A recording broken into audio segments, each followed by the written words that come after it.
بسم اللہ الرحمن الرحیم۔ السلام علیکم ناظرین، آج کی ویڈیو میں ملک کی اندرونی صورتحال پر بات کریں گے۔ کچھ اہم خبریں ہیں، اہم معاملات ہیں، بڑی تبدیلیاں ہو رہی ہیں اور ان میں سے بہت ساری چیزیں اچھی نہیں ہیں، تو یہ سب کچھ آپ کے سامنے رکھتے ہیں۔ اس سے پہلے اگر ابھی تک آپ نے ہمارا چینل سچ ٹی وی سبسکرائب نہیں کیا تو اسے ابھی سبسکرائب کریں اور بیل آئیکن پر کلک کریں تاکہ ہماری آنے والی ویڈیوز آپ کو وقت پر ملتی رہیں۔ تو سب سے پہلے آپ کو عمران خان کے GNN کو دیے گئے انٹرویو کے بارے میں بتاتے ہیں۔ سب سے پہلے تو عمران خان نے شہباز گل کے ساتھ کیے گئے رویے پر افسوس کا اظہار کیا، اس کی مذمت کی۔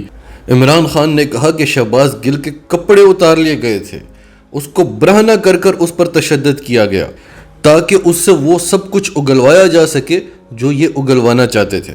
اور پھر عمران خان نے کہا کہ اس سب میں جو سب سے خطرناک بات ہے وہ جو ہم نے بھی آپ سے کہی تھی جس دن شہباز گل کی عدالت میں پیشی تھی، اور وہ یہ دو باتیں ہیں کہ شہباز گل سے یہ کیوں پوچھا گیا کہ جنرل فیض کتنی بار بنی گالا آئے، یہ کیوں پوچھا گیا کہ عمران خان کیا کھاتا ہے۔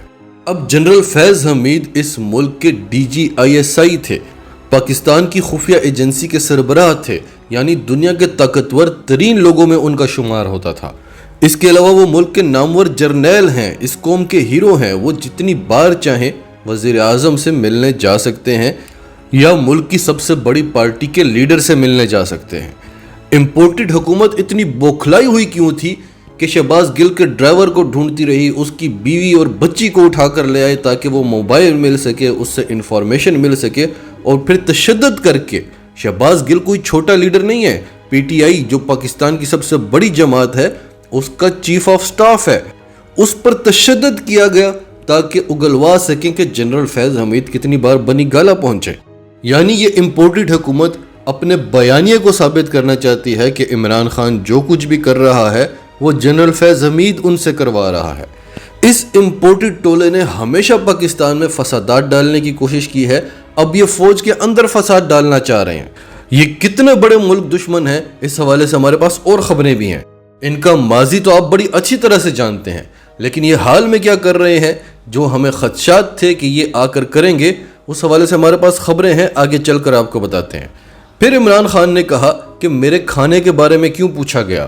عمران خان پہلے بھی کہہ چکے ہیں کہ 4-5 اموات ایسی ہو چکی ہیں جن پر تشویش ہے، جو ان کا مخالف ہوتا ہے اس کو ہارٹ اٹیک آتا ہے اور وہ مر جاتا ہے، اس کو کھانے میں کچھ ایسا ملا کر دیا جاتا ہے جس کے بعد اسے ہارٹ اٹیک آتا ہے۔ اور دو سب سے بڑے کردار جو مبینہ طور پر اس تشدد کا نشانہ بنے ہیں، ایک تو FIA کا ڈائریکٹر جس کے پاس شہباز شریف کا کیس تھا منی لانڈرنگ کا، اور دوسرا مقصود چپڑاسی جو منی لانڈرنگ کیس کا سب سے اہم ترین رول تھا۔ دونوں کو ہارٹ اٹیک آیا اور دونوں اس دنیا سے چل بسے۔ اور عمران خان اپنے جلسوں میں بتاتے رہے کہ آنے والے وقت میں یہ بتاؤں گا کہ یہ سب کچھ کیسے ہوتا ہے، اور اسی ڈر سے عمران خان اپنے کھانے میں بہت احتیاط کر رہے ہیں۔ تو شہباز گل کو مار مار کر کیوں پوچھا گیا کہ عمران خان کیا کھاتے ہیں۔ پھر عمران خان نے کہا کہ PTI کے سپورٹرز کو گرفتار کیا جا رہا ہے، انہیں مارا جاتا ہے، ان پر تشدد کیا جاتا ہے، اور ان سے کہا جاتا ہے کہ تمہیں تب چھوڑیں گے جب تم ایک ویڈیو بنا کر یہ بیان دو کہ میں نے ماضی میں جو کچھ بھی کہا وہ عمران خان نے مجھ سے کہلوایا۔ یعنی اب ملکی اداروں کے دشمن یہ ثابت کرنے کی کوشش کر رہے ہیں کہ عمران خان اداروں کا دشمن ہے۔ پھر ایک سوال کے جواب میں عمران خان نے یہ بھی کہا کہ جلسے تو اب آئے روز ہوا کریں گے اور لانگ مارچ بھی ہو سکتی ہے۔ عمران خان سے یہ پوچھا گیا کہ جنرل باجوہ کے ساتھ آپ کے تعلقات تو بڑے اچھے تھے، پھر یہ خراب کیسے ہوئے؟ تو عمران خان نے کھل کر بتا دیا۔ عمران خان نے کہا کہ اس کی سب سے بڑی وجہ جنرل فیض حمید کی تقرری ہے، کیونکہ افغانستان میں صورتحال بڑی نازک تھی اور افغانستان کی ساری صورتحال کا کنٹرول جنرل فیض حمید کے پاس ہوا کرتا تھا۔ ایسے وقت میں جنرل فیض حمید کو ISI کے چیف کی کرسی سے ہٹانا مجھے ٹھیک نہیں لگتا تھا، تو وہاں سے ہمارے درمیان اختلاف پیدا ہوا۔ پھر دوسری بڑی وجہ عثمان بزدار تھی، مجھ پر دباؤ ڈالا جاتا رہا کہ عثمان بزدار کو ہٹاؤ، اور جس شخص کو لگانے کا کہا جاتا رہا اس پر بہت سارے کیسز ہیں زمینوں کے۔ ہم ایک نظریے کے تحت اقتدار میں آئے تھے، ہم اس نظریے سے پیچھے نہیں ہٹ سکتے تھے۔ اور ناظرین، میجر عدیل راجہ نے جو جنرل باجوہ کی آڈیو لیک کی تھی جب وہ ریٹائرڈ فوجی آفیسرز کے ساتھ بات کر رہے تھے، تو اس آڈیو میں بھی وہ یہی بتا رہے تھے کہ عمران خان سے یہ شکایت تھی انہیں کہ وہ عثمان بزدار کو نہیں ہٹاتے تھے۔ عمران خان ایک بار یہ مان بھی گئے تھے کہ وہ علیم خان کو وزیر اعلیٰ بنا دیں گے اور پھر وہ اپنے وعدے سے پیچھے ہٹ گئے۔ اب وہ آڈیو اصلی تھی یا نقلی تھی اس حوالے سے ہم آپ کو کچھ نہیں کہہ سکتے، لیکن وہ آڈیو پورے پاکستان نے سنی۔ اس میں جو شکایتیں کی گئیں ان میں سے ایک شکایت وہ بھی تھی جو آج عمران خان بتا رہے ہیں۔ عمران خان نے کہا ایک تو علیم خان کرپٹ آدمی تھا، عمران خان نے علیم خان کا نام نہیں لیا لیکن وہ ذکر انہی کا کر رہے تھے۔ دوسرا عمران خان نے کہا کہ اگر میں بزدار کو ہٹاتا تو ہماری پارٹی کے اندر بہت سارے امیدوار بیٹھے تھے جو پنجاب کا وزیر اعلیٰ بننا چاہتے تھے، اگر ان کی جگہ میں اس کریکٹر کو لگا دیتا تو پھر ہماری پارٹی کے اندر بغاوت ہو جاتی، اس لیے میں نے کہا کہ اس کو ہٹاتے ہی نہیں ہے، اسے چلنے دیں۔ اب ناظرین، کافی بار ہم آپ کو بتا چکے ہیں کہ نواز شریف کو واپس لانے کا پلان بنایا جا رہا ہے، اور آج کی تازہ ترین خبر یہ ہے کہ نواز شریف کی واپسی ڈیسائیڈ ہو چکی ہے، ٹکٹ بھی کنفرم ہو چکے ہیں، کہاں پر لینڈنگ کرنی ہے، وہاں سے اتر کے کہاں جانا ہے، سب کچھ کنفرم ہو چکا ہے۔ ڈاکٹرز نے نواز شریف کو کہہ دیا ہے کہ آپ بالکل ٹھیک ہیں، آپ واپس جا سکتے ہیں۔ لندن کے ڈاکٹرز نواز شریف کا چیک اپ کرنے کی بجائے پاکستان کی سیاسی صورتحال دیکھ کر نواز شریف کو انسٹرکشنز دیتے ہیں۔ جاوید لطیف نے کہا کہ عوام ہی ڈاکٹر ہیں، تو پھر عوام سے ہی علاج کرانا تھا، بھاگ کیوں گئے تھے؟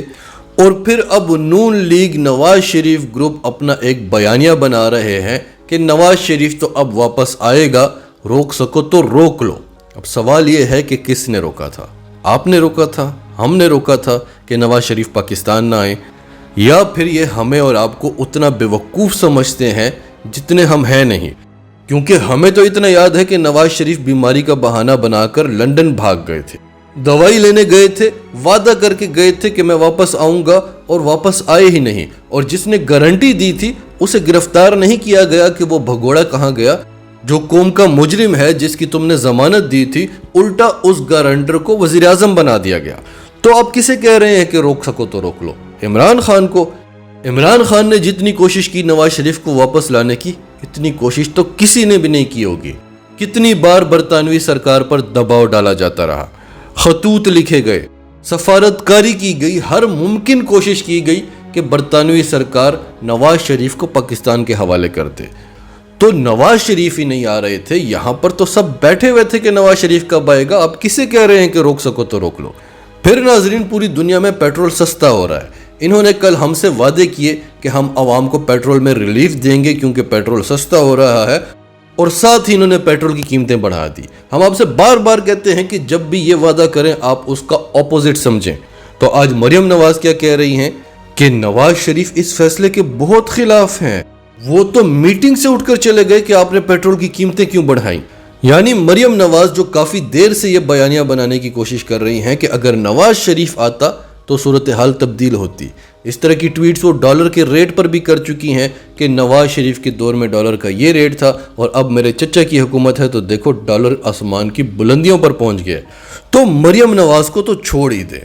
شاہ محمود قریشی کی بات کرتے ہیں، انہوں نے ایک بہت اہم بیان دیا ہے۔ انہوں نے کہا کہ نواز شریف ڈیل کر گیا تھا اور ڈیل ہی کر کے واپس آ رہا ہے۔ نواز شریف کبھی بھی کوئی بھی کام گارنٹی لینے کے بغیر نہیں کرتا، اسے گارنٹی ملی ہے۔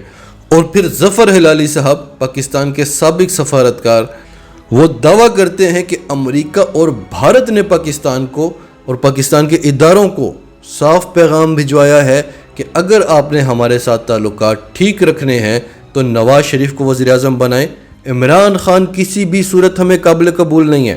یعنی عوام روتی رہے، چیختی رہے، گڑ گڑاتی رہے، ہوگا وہ جو امریکہ اور بھارت چاہیں گے۔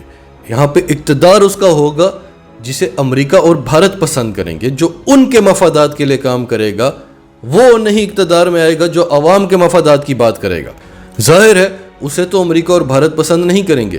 اور آخر میں آپ کو بتائیں کہ بھارت سے ایک بار پھر ایک طیارہ آیا ہے، اس میں کوئی خرابی نہیں تھی، راجیو گاندھی ایئرپورٹ سے وہ اڑا، کراچی میں اس نے آ کر لینڈنگ کی اور یہاں سے 12 مسافروں کو بٹھایا اور دبئی لے گیا۔ اب یہ سب کچھ کیا چل رہا ہے ناظرین؟ جب سے یہ امپورٹڈ سرکار آئی ہے، عمران خان کے دور میں تو بھارت کو پاکستان کی ایئر سپیس استعمال کرنے کی اجازت ہی نہیں تھی، وہ لمبا روٹ پکڑ کر جاتے تھے۔ کتنی بار انہوں نے پاکستان کی منت کی کہ مودی کو تو یوز کرنے دو۔